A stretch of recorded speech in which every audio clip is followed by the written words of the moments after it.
SSC CGL మెయిన్స్లో వచ్చిన previous year question mensuration చాప్టర్కి సంబంధించింది.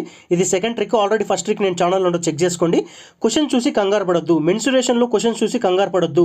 చిన్న చిన్న లాజిక్స్ తోటి ఎంత పెద్ద కాంప్లెక్స్ ప్రాబ్లం అయినా సాల్వ్ చేయొచ్చు. ఇప్పుడు క్వశ్చన్ చూడండి, ఇంత పెద్దగా ఉంది కదా, ఒకే ఒక సెకండ్ అంటే 1 సెకండ్ కూడా పట్టదు మీరు కానీ ఆ లాజిక్ని ఐడెంటిఫై చేయగలిగితే. ఫస్ట్ క్వశ్చన్ చదువుదాం, తర్వాత లాజిక్ని ఎలా అప్లై చేస్తే ఆన్సర్ వస్తుందో చూద్దాం.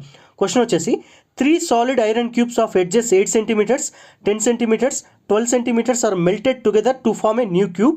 It is observed that 496 centimeters of the molten material is wasted due to improper handling. What is the total surface area in centimeter square of the newly formed cube? Question ఏమంటున్నాడంటే, ఒక దగ్గర 3 cubes ఉన్నాయి, ఒక్కొక్క side వచ్చేసి 8 centimetres, 10 centimetres, 12 centimetres. So ఈ 3 క్యూబ్స్ని కూడా ఏమంటాడు మనోడు కలిపేసి ఒక కొత్త క్యూబ్ను ఫామ్ చేయాలనుకుంటున్నాడు, అంటే మొత్తం కరిగించేసి. ఈ ప్రాసెస్లో కొంచెం వేస్టేజ్ అయింది, 496 సెంటీమీటర్స్ క్యూబ్ ఎంతో వేస్టేజ్ అయింది. అయితే కొత్తగా ఫామ్ అయిన క్యూబ్ ఉంది కదా, ఆ క్యూబ్ యొక్క టోటల్ సర్ఫేస్ ఏరియా అంతా అడుగుతున్నాడు. ఇదంతా అనవసరం అండి, మీకు పైన ఉన్నది ఇదంతా అనవసరం. వాడు ఫైనల్గా ఏం అడుగుతున్నాడు చూడండి, what is the total surface area of the newly formed cube. Total surface area formula ఏంటిది క్యూబ్ది? 6 ఇంటూ ఏ స్క్వేర్. 6 అంటే ఈవెన్ నెంబరే కదా, ఈవెన్ నెంబర్ ఇంటూ ఎనీథింగ్, వచ్చే ఆన్సర్ కూడా ఈవెన్ ఉంటుంది. ఇచ్చిన ఆప్షన్స్లో ఈవెన్ నెంబర్ ఏది ఉంది? ఇది కాదు, ఇది కాదు, ఇది కాదు, డైరెక్ట్గా ఇది. మీకు లాజిక్ ఐడెంటిఫై చేయగలిగితే విత్ ఇన్ ఫ్రాక్షన్ ఆఫ్ సెకండ్స్లో ఆన్సర్ వస్తుంది. ఒకవేళ 4 ఆప్షన్స్ కూడా ఈవెన్ ఇస్తే ఎలా అనేది నెక్స్ట్ లాజిక్ నెక్స్ట్ షార్ట్లో చేస్తాను.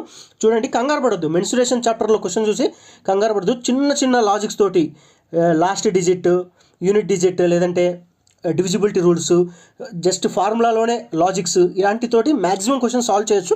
నేను ఫ్యూచర్లో మీకు సాల్వ్ చేసి చూపిస్తాను అన్ని క్వశ్చన్స్ కూడా. చిన్న చిన్న లాజిక్స్ తోటి కాంప్లెక్స్ ప్రాబ్లమ్స్ని క్యాలిక్యులేషన్స్ అవాయిడ్ చేసి ఎలా సాల్వ్ చేయాలి నా ప్లేలిస్ట్లో ఆల్మోస్ట్ 12 టెక్నిక్స్ నేను ఎక్స్ప్లెయిన్ చేశాను. చూడండి, చూస్తే మీకు సమ్స్ని ఎలా అప్రోచ్ అవ్వాలనేది మీకు ఐడెంటిఫై అవుతుంది. ఓకేనా? ఒక్కొక్క ప్రాబ్లమ్ని ఒక్కొక్క విధంగా అప్రోచ్ అవ్వచ్చు, బట్ కొన్ని కామన్ టెక్నిక్స్ ఉంటాయి.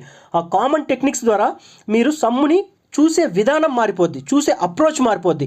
ఆ అప్రోచెస్ నేర్చుకోండి. ఓకేనా? మీరు ఎక్కడైనా నేర్చుకోండి, ఏ బుక్ అయినా చదువుకోండి, ఏ కోచింగ్ అయినా తీసుకోండి, బట్ నేను చెప్పే అప్రోచెస్ ఉన్నాయి కదా, digital sum, divisibility rule, last digit, last 2 digits, value putting, approximation, common sense, reverse engineering and regular formulas, calculation techniques and some ఒక చాప్టర్లోని కాన్సెప్ట్ వేరే చాప్టర్లో అప్లై చేయడం, ఈ టెక్నిక్స్ అన్నీ కూడా ప్లేలిస్ట్లో ఉంటాయి. ఇవి నేర్చుకుంటే మీకు చూసే విధానం మారిపోతుంది.